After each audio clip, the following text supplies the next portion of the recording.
Salut, bienvenue sur la chaîne de Monsieur Minsa. Avant de commencer, s'il vous plaît, laissez un j'aime et abonnez-vous. Surtout, activez la cloche de notification. On commence maintenant. Bonsoir à tous, j'espère que vous vous portez bien. C'est Monsieur Minsa, bienvenue sur le cours de dissertation littéraire. Je vous demanderai de rester jusqu'à la fin de cette vidéo parce que ce sera important pour vous. Et en parallèle, ceux qui veulent rejoindre le prépa, il n'est pas encore trop tard. Je vais insister jusqu'à la fin. Vous pouvez écrire maintenant au 074 69 16 35 afin de nous rejoindre dans notre prépa.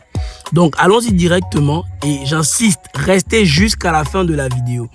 Aujourd'hui, nous allons voir comment se présente une rédaction intégrale, c'est-à-dire de l'introduction au plan détaillé jusqu'à la conclusion. Voilà. Donc, on y va, on va faire la même chose, vous lisez convenablement avec moi.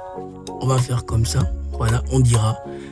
Virginia Woolf donne comme définition au roman: le roman est la seule forme d'art qui cherche à nous faire croire qu'elle donne un rapport complet et véridique d'une personne réelle. Cette romancière veut dire qu'un auteur essaie de représenter au maximum la réalité, mais que bien souvent, il reflète la vision de ce dernier. Le roman est un genre fictif qui cherche avant tout à reproduire le réel. Il prétend à exprimer une certaine vérité artistique ou une vraisemblance, mais est-il le reflet de la réalité ou celui de son auteur? Le sujet ici, il est simple. Le roman est-il le reflet de la réalité? Et vous remarquez que dans l'amorce que nous, on a eu à rédiger, on n'a pas d'abord donné un constat, après inséré un autre. Non, nous avons directement fait les deux en un.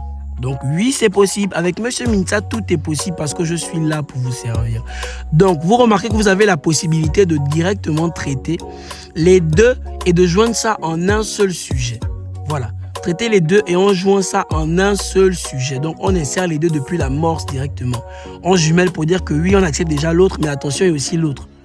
On prend les deux cas et on insère ça depuis l'amorce. Une fois que c'est terminé, on va dire... Nous verrons d'abord le roman. Nous verrons d'abord que le roman est le miroir du monde, puis qu'il est aussi l'image de son auteur qui recherche à s'évader, mais aussi de permettre à son lecteur. La thèse. Le roman cherche à refléter la réalité du monde. Argument 1. Le roman, en tant que forme artistique, aspire à capturer et à représenter les nuances de la réalité. Ainsi, il offre au lecteur une ferme sur diverses expériences humaines et sociales.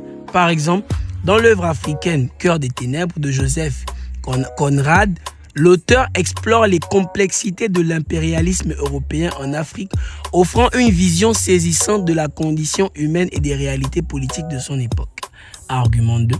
De nombreux romans africains contemporains abordent des questions telles que le post-colonialisme, l'identité culturelle et les conflits sociaux, offrant ainsi des reflets authentiques de la réalité africaine. Par exemple, l'interprète des maladies de Jupa Larry explore les luttes et les triomphes des immigrants indiens aux États-Unis, offrant une perspective nuancée de l'expérience diasporique. Transition. Cependant, malgré l'aspiration du roman à refléter la réalité du monde, il est également le reflet de son auteur. Donc, vous avez vu que j'ai fini de donner mes deux arguments. Une fois que c'est fait, je vais mettre la transition parce que la transition, on la place avant d'entamer la prochaine partie. Dans la dissertation, dès que j'ai fini les deux arguments, je saute une ligne, je mets la transition, je saute une ligne et je passe à l'antithèse. On dit le roman reflète aussi l'image de son auteur. Donc, argument thèse numéro 1. Le roman cherche à refléter la réalité du monde. Thèse numéro 2, le roman reflète aussi, on a la présence du aussi. Donc ça veut dire que nous, on va dépasser ce qu'on a dit premièrement. Le roman reflète aussi l'image de son auteur. Argument 1 de l'antithèse. L'auteur injecte souvent ses propres expériences, perspectives et émotions dans son œuvre, ce qui tend à la représentation de la réalité présentée dans le roman.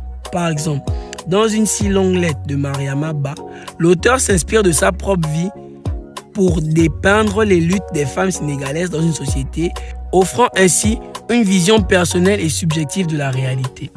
De plus, les choix narratifs Les thèmes abordés et les personnages développés dans un roman sont souvent les résultats des intérêts, des préoccupations et des influences de l'auteur.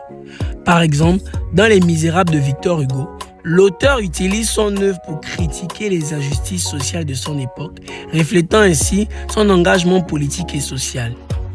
Une fois que j'ai terminé, je passe à la conclusion. En conséquence, le roman est le reflet du monde car il se sert des personnages et des situations ordinaires et il reflète la société de son époque, mais le roman est aussi le miroir de l'auteur. Celui-ci montre sa vision du monde et certains auteurs expriment leur mal-être. On peut donc affirmer qu'une œuvre d'art est un coin de la création vu au travers d'un tempérament. C'est une citation de Zola. Rédigé par Monsieur Minsa, je vous remercie. Donc vous avez tout le temps de revoir encore le sujet. En principe, voir comment dégager les arguments, comment se rédige une introduction. Et vous voyez que c'est assez simple que cela, c'est vraiment simple. Il suffit d'avoir une compréhension et de travailler à chaque fois. Abonnez-vous, mettez un j'aime, ne partez pas sans mettre le j'aime. Restez sur ces vidéos-là, suivez toutes les vidéos. Elles seront importantes pour vous jusqu'au baccalauréat. Merci pour votre intérêt. Je suis Monsieur Minsa. Bien des choses à vous. Venez au prépa, je vous attends. Si vous êtes à Libreville, n'hésitez pas. C'est juste 20 000 francs le mois. Vous ne payez même plus l'inscription. Venez vous inscrire rapidement. Je vous attends. Je vous remercie à tous.